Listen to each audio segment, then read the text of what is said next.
Hi అండి. ఈరోజు వీడియోలో హోటల్ స్టైల్‌లో పల్లీ చట్నీని ఎలా తయారు చేయాలో మీకు చేసి చూపిస్తాను. రోడ్ సైడ్ బండ్ల మీద దొరికే టిఫిన్స్‌లోకి ఇచ్చే పల్లీ చట్నీకి చాలామంది ఫ్యాన్స్ ఉంటారు.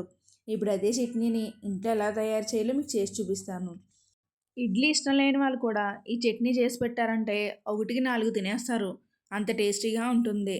అలానే 15 నిమిషాల్లోనే తయారు చేసుకోవచ్చు. ఇడ్లీకే కాదండి, ఏ టిఫిన్స్‌లోకైనా టేస్ట్ చాలా బావుంటుంది. ఇప్పుడు ఈ చట్నీని ఎలా తయారు చేయాలో మీకు చేసి చూపిస్తాను. ముందుగా దీనికోసం స్టవ్ మీద ఒక పాన్ పెట్టుకొని 1 కప్ పల్లీలను తీసుకోండి. వీటిని ఇలా పాన్లో వేసుకొని మంటని లో ఫ్లేమ్‌లోకి అడ్జస్ట్ చేసుకొని వీటిని కలర్ వచ్చే వరకు వేయించుకోవాలి. ఇలా వేయించుకుని ప్లేట్లోకి తీసుకుని చల్లారనివ్వాలి. ఇప్పుడు మళ్ళీ స్టవ్ మీద పాన్ పెట్టుకుని 2 స్పూన్స్ ఆయిల్‌ని వేసుకొని 7 పచ్చిమిర్చిని తుంచి వేసుకోండి. ఈ పచ్చిమిర్చి ఫ్రై అయిన తర్వాత 4 వెల్లుల్లి రెబ్బలు, హాఫ్ స్పూన్ జీలకర్ర కూడా వేసుకొని అంతా ఒకసారి ఫ్రై చేసుకోండి. ఇప్పుడు హాఫ్ కప్పు పుట్నాల పప్పును వేసుకోండి. అలానే హాఫ్ కప్ కొబ్బరి ముక్కలను కూడా వేసుకుని వీటిని అన్నింటినీ ఒకసారి బాగా ఫ్రై చేసుకోండి. తర్వాత స్టవ్ ఆఫ్ చేసి వాటిని చల్లారనివ్వాలి. ఇప్పుడు మిక్సీ జార్ తీసుకొని మనం ముందుగా వేయించుకున్న పల్లీలని పొట్టు తీసి వేసుకోవాలి. ఇప్పుడు ఇందులోకి చల్లారిన పుట్నాల పప్పును కూడా వేసుకోవాలి.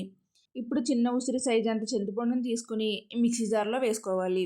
ఎక్కువగా తీసుకోవద్దు, జస్ట్ టేస్ట్ కోసం అంతే. ఇప్పుడు మీ రుచికి సరిపడా సాల్ట్ని కూడా వేసుకొని కొంచెం వాటర్ని వేసుకొని మెత్తగా గ్రైండ్ చేసుకోండి. ఇలా మెత్తగా ఉంటే టేస్ట్ బాగుంటుంది. ఇప్పుడు ఈ చట్నీకి పోపు పెట్టుకుందాము.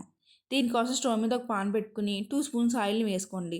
ఇప్పుడు ఇందులోకి హాఫ్ స్పూన్ మినపప్పు, హాఫ్ స్పూన్ ఆవాలు, అలానే హాఫ్ స్పూన్ జీలకర్ర, కొంచెం కరివేపాకు, ఒక ఎండుమిర్చిని తుంచి వేసుకోండి.